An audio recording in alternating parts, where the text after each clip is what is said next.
Welcome back, and here we are on part 3 of the Airline Alliance series. And of course, the third one is the youngest one, the SkyTeam Alliance. So I'm going to let my co-star talk to you, and then we are going to get into the meat and potatoes of the SkyTeam Alliance. Welcome back to my dad's channel. If you're new here, make sure to click that like button and subscribe, and don't forget to share. So the SkyTeam Alliance is the youngest of the big three. And the three that I'm talking about are the three major airline alliances across the globe. Now the SkyTeam Alliance was formed in June of 2000, but they actually are the second largest airline alliance in count of passengers flown. So they actually fly more people than the One World Alliance that is older than them. Now their headquarters is in, I believe it's Holland. As a matter of fact, no, the Netherlands. Well, either way, it's at Schiphol Airport. I hope I pronounced that correctly. And that is where they're headquartered. I hope I pronounced it correctly because I can't figure out how to do it. But either way, if you're doing redemption bookings, trust me, you will see this airport's name a lot because it is a huge international Delta hub and international SkyTeam hub. So a lot of planes connect through there for all points in Europe and abroad. Now, instead of 5 members like the other airline alliances, this alliance was actually founded by 4 members, and that is Korean Air, Delta Airlines, Aeromexico, and Air France. Well, now they're Air France KLM since they're like a super airline, so KLM kind of just got in there, but you get where I'm going with this.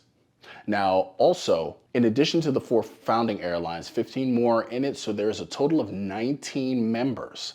And the most recent member this month of this year, March of 2023, that actually joined was Virgin Atlantic. So now they are an official SkyTeam Alliance member. Because for the longest time, while they did partner heavily with Delta and other airlines for award bookings, they were not actually committed to an airline alliance. But as of March of this year, they are officially a part of the SkyTeam.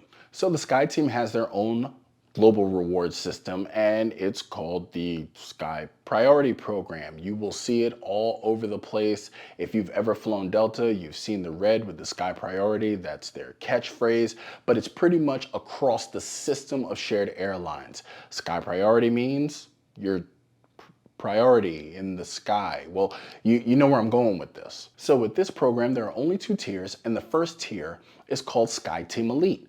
You reach SkyTeam Elite status by doing exactly what you do with the other ones, and that's building loyalty with partner airlines that are in the SkyTeam. Now with SkyTeam Elite, you do get extra bag allowances, so you don't have to worry about overweight bags. You get priority seating and priority boarding. That's that red Sky Priority that's normally stamped on your ticket. And you actually get priority bag drop off, meaning that when you check in, they'll put your bag on the plane first to make sure it's there. That's pretty much it. I don't know why anybody would want that to be a thing, but you know, it is what it is. So then the second tier is called the SkyTeam Elite Plus. That is it. That's the top tier. And with that, you actually get all the SkyTeam Elite benefits, plus quite a few more. Now you start getting access to business lounges across carriers. I've experienced this as I was able to fly Delta Metal on a flight booked through Virgin, and I was able to enjoy the Air France lounge at Charles de Gaulle Airport, and it was amazing. So I can tell you, it works. Now you get guaranteed reservations on sold out flights. That means somebody who didn't pay enough is gonna get bumped. It's just the way of the world. Don't blame me. Take it up with the creator. Now you also get recognition as a Sky Priority member. Like, I've had this done before. It's just a nice personal touch, but basically you just get recognized for being, you know, the tippy top. You also get transfer desk priority. I'm sure that'll come in handy if you have some issues with your planes transferring and such and whatnot. Now with this, you get priority immigration and security status. Now this is only at select locations, but I can't lie to you, they do have this at Charles de Gaulle Airport.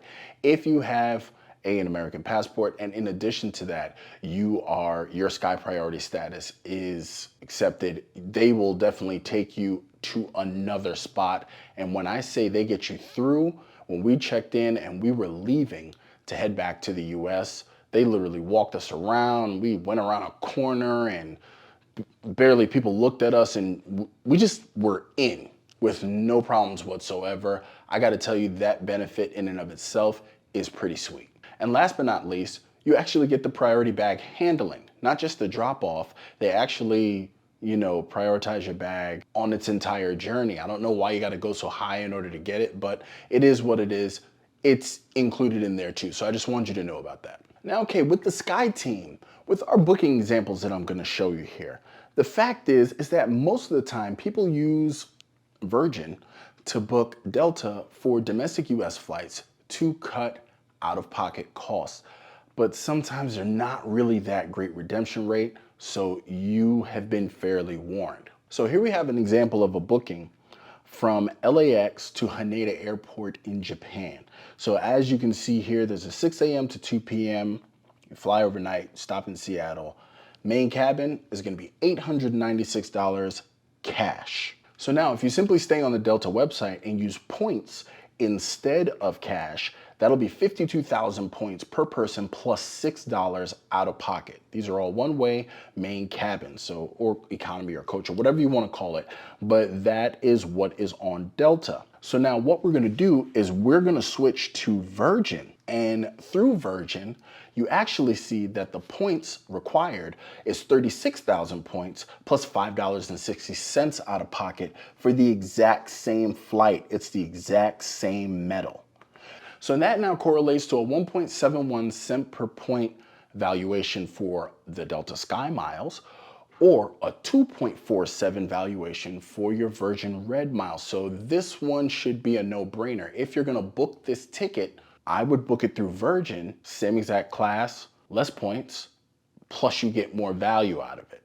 Now, I would show you some of the bookings for domestic flights for Delta in the US, but it's really not worth it. The fact is that once you see some of the redemptions here, when you book through Virgin to fly Delta domestics, a lot of the times you get rather low cent per point redemptions, but the fact is, like I said before, you cut a lot of out-of-pocket costs out of the equation, and it's really easy if you need to take a quick flight and you don't want to put some money out. So like going to Vegas or going somewhere where you know you're going to spend money when you get there, that's the best bet. Now, the SkyTeam Alliance is obviously my favorite alliance, with me being a Delta loyalist. I flew them to Paris, I fly them all over the country. That is my preferred airline. I hold gold status, which is extremely valuable as it has given me numerous upgrades, and my gold medallion status actually translates to SkyTeam Elite Plus status when I fly internationally. So I get to enjoy all of the benefits and whatnot when I fly. So that is just great for me. Now, I look forward to trying the other alliances as well as I start traveling more, because I am team travel, but I just want to show you the SkyTeam Alliance and some of their benefits. So now you have all three airline alliances, and you can make your redemptions armed with a little bit more knowledge. Now, I just want to appreciate you guys for sticking with me through this series, and I hope it helps.